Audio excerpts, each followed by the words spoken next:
JSSC का जो अभी जो एग्जाम हुआ है उसमें भी घोटाला हुआ है। बिल्कुल। ये क्यों हुआ? तो सर ये जेएसएससी और जेपीएससी का जिस तरह से यहाँ पे मतलब धांधली होता है, क्या करना चाहिए स्टूडेंट्स को, क्या करना चाहिए? जेपीएससी जो है, जो यहाँ के रीढ़ की हड्डी बनाती है झारखंड की, उसी में तो घुल लगा हुआ। यहाँ के जो स्टूडेंट्स हैं उनसे मेरा रिक्वेस्ट है कि वो कुछ करें, व्यवस्था परिवर्तन। सर झारखंड में एक और मुद्दा बहुत ही जोर शोर से मतलब उछला हुआ है, जी जी, जिसका है जेएसएससी से जुड़ा हुआ। जी जी, इसके बारे में आप क्या जानकारी देंगे? देखिए, जेएसएससी का मुद्दा जो है, जो स्टूडेंट्स उठा रहे हैं, जो विक्टिम्स है, वो पहले जूनियर इंजीनियर्स का एग्जाम हुआ था, उसमें भी हुआ था घोटाला जी। अभी जो है जेएसएससी का जो अभी जो एग्जाम हुआ है उसमें भी घोटाला हुआ है। बिल्कुल। ये क्यों हुआ? क्योंकि जो कंपनियां हैं जिनको इन्होंने दिया है एग्जाम कंडक्ट करने के लिए, वो ब्लैकलिस्टेड है, ब्लैकलिस्टेड रहेंगी कई जगहों पे, तो उनसे क्या है कि जो चाहेंगे वो काम करा लेंगे। बिल्कुल। वो इंटरपोलेट कर लेंगे। और वो इन्होंने तो लिस्ट बना लिया था कि कितना उगाही करना है इलेक्शन का खर्चा निकालने के लिए, हो सकता है। हाँ सर, ये श्योर नहीं है जी। इलेक्शन का खर्चा निकालने के लिए ये पूरा एक तरह से बैठाया गया था कुछ लोगों को कि आप जो है वहां से हमको इतने लोगों को अपॉइंट करना है, 20 से 25 लाख पर हेड लेना है, और यदि हम 500 लोगों को भी सेट कर देते हैं जी, अपॉइंट कर देते हैं, तो अरबों का खेल है। यही कारण है कि जेएसएससी में जो घोटाला हुआ है उसको पॉलिटिकली तो लोग उठा रहे हैं, लेकिन कुछ होने वाला नहीं है मेरे हिसाब से। तो जैसे कि आपने बताया कि कुछ स्टूडेंट्स जो छात्र नेता है उन लोग भी उठा रहा है। हुआ क्या है कि जो एफआईआर गवर्नमेंट ने की थी वो विक्टिम्स जो है उन्हीं पे कर दिए, और अभी कुछ लोगों को केवल एक तरह से कहिए खाना पूर्ति के लिए कुछ लोगों को पकड़ा गया, लेकिन एक्चुअल जो जिन्होंने पैसा कलेक्शन किया है वो नहीं पकड़े जाएंगे। सर एक बात बताओ फिर, आप जैसा कि आप कहते आ रहे हैं कि एफआईआर करनी चाहिए, सर एफआईआर करने के बाद भी तो यहाँ कुछ नहीं होता है। देखिए, मैंने तो कई लोगों के कई ऑनलाइन एफआईआर किया, ऑनलाइन एफआईआर देख करके जो है वो पुलिस वाले नहीं आते हैं यहाँ बड़े लोगों पर। दूसरा, आप एफआईआर करने जाइए आपको भगा देगा। आप सीजेएम के यहाँ जाइएगा एफआईआर करने के लिए, तो किसके यहाँ कर रहे हैं, किसके खिलाफ कर रहे हैं?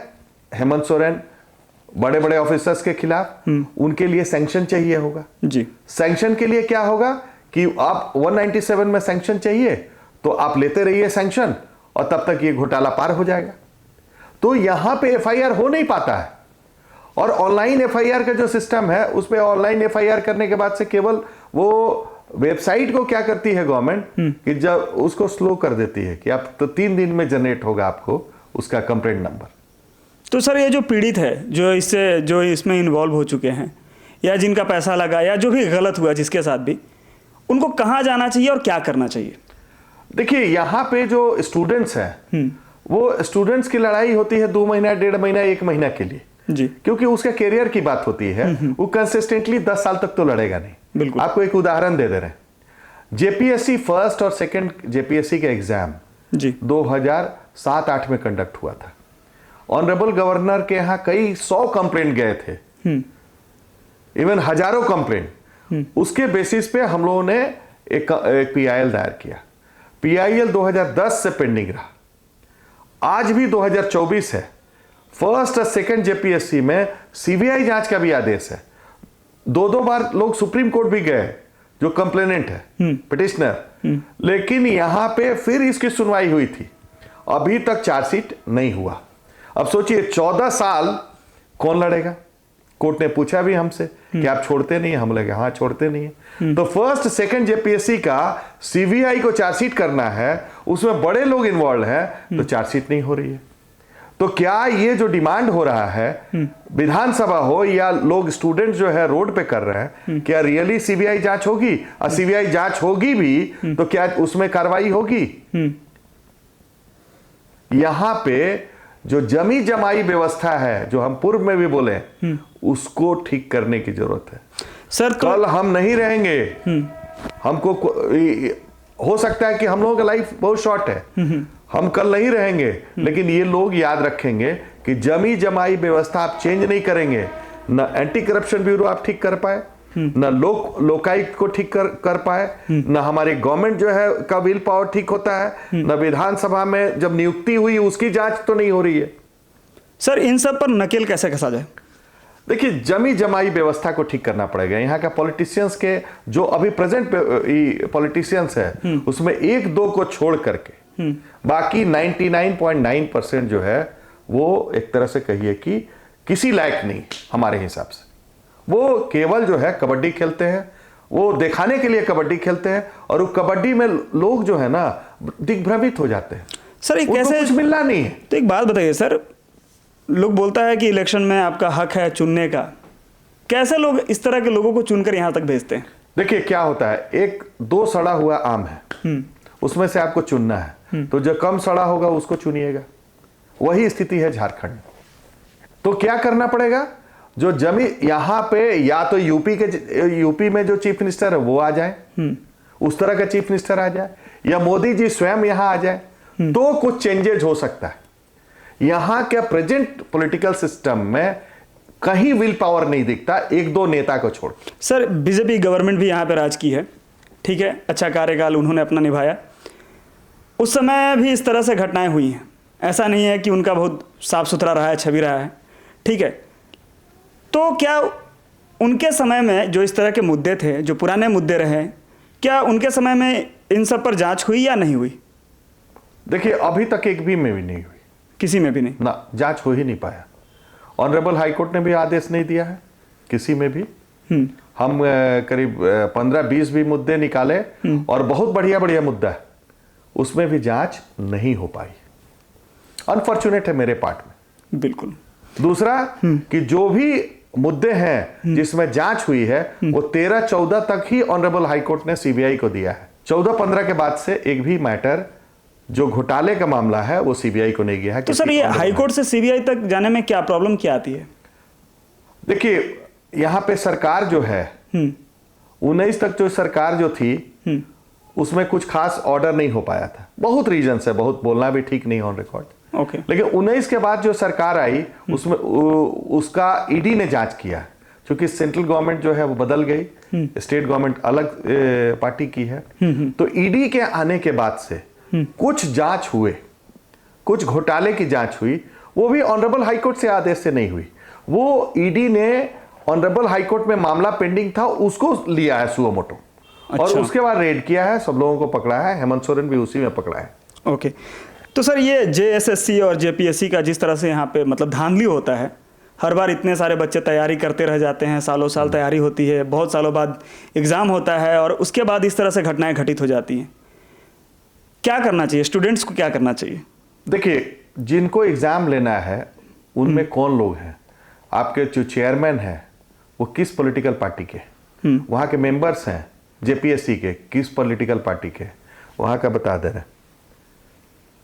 एक मेंबर है वो यहाँ के जनरल सेक्रेटरी है जेएमएम के, उसकी वाइफ है, अच्छा, सुप्रियो भट्टाचार्य की। दूसरा मेंबर है वो हेमंत सोरेन के रिश्तेदार है, लेडी।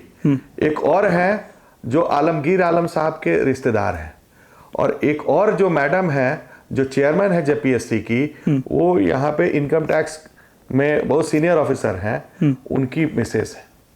गलत नहीं है, हम गलत नहीं है वो लोग, ऐसा हम नहीं बोल रहे हैं कि कोई एलिगेशन है, लेकिन जो व्यवस्था है और इन जो कंपनियों का माने जो घोटाला है वो कहीं ना कहीं यही दर्शाता है कि जो जेपीएससी है उसका इंटरनल जो सिस्टम है, मैकेनिज्म है, वो गड़बड़, क्योंकि पॉलिटिकल इंटरफेरेंस है।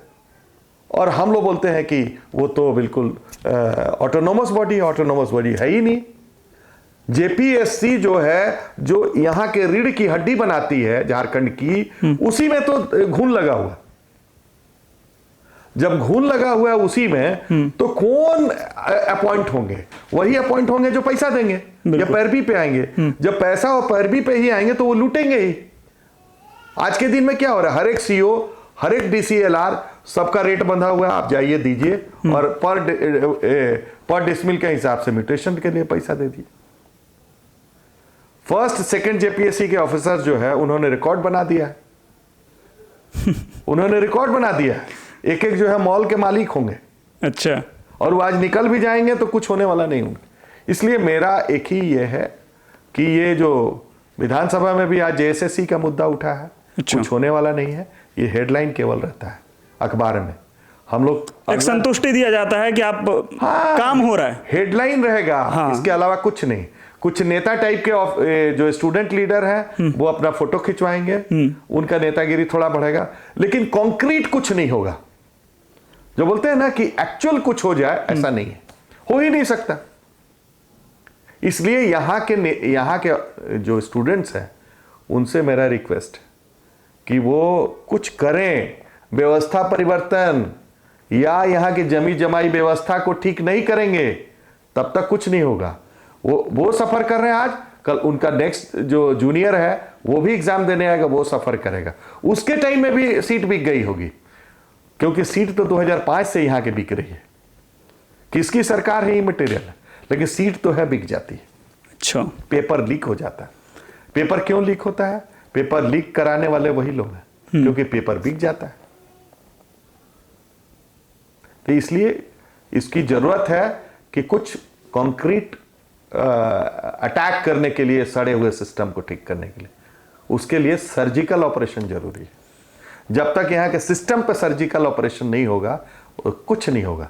यहाँ तो सर्जिकल ऑपरेशन करने कोई जाता है तो उसी का सर्जरी कर देता है यहाँ लोग। ये बिल्कुल सही बात कहा है आपने सर। जिस तरह से ईडी के ऊपर भी, मतलब उनके ऊपर भी ईडी सर्जरी करने गई है तो ईडी के सीनियर ऑफिसर्स जो है, जो joint director, assistant director, deputy director है, उन पे ST/SC का एक्ट में केस कर दिया जाता है। बिल्कुल। और ये महापुरुष लोगों को समझ में नहीं आता है कि जो केस कर रहे हैं कि प्रभु आप क्या कर रहे हैं, आप खुद ही सुसाइड कर रहे हैं। ऐसा करके बोलते हैं आप कि ईडी के ऑफिसर को इंप्लीकेट करके क्या करिएगा? सांप के बिल में हाथ डालना। आप तो खुद अपने को बर्बाद करने जा रहे हैं। आपको जो सजेस्ट कर रहा है आपको कहीं ना कहीं डुबाने की कोशिश कर रहा है। तो इसलिए बोलते हैं कि यदि किसी का एडवाइजर गलत होना तो वो आदमी को मिसगाइड करके गलत काम में करा के जेल भेजवा ही देगा, और जो भिजवा दिया है यहाँ पे लोगों ने अमन सर को। बिल्कुल सर। फिलहाल हमारे साथ बने रहिए इस चैनल पे PIL मैन राजीव कुमार के साथ।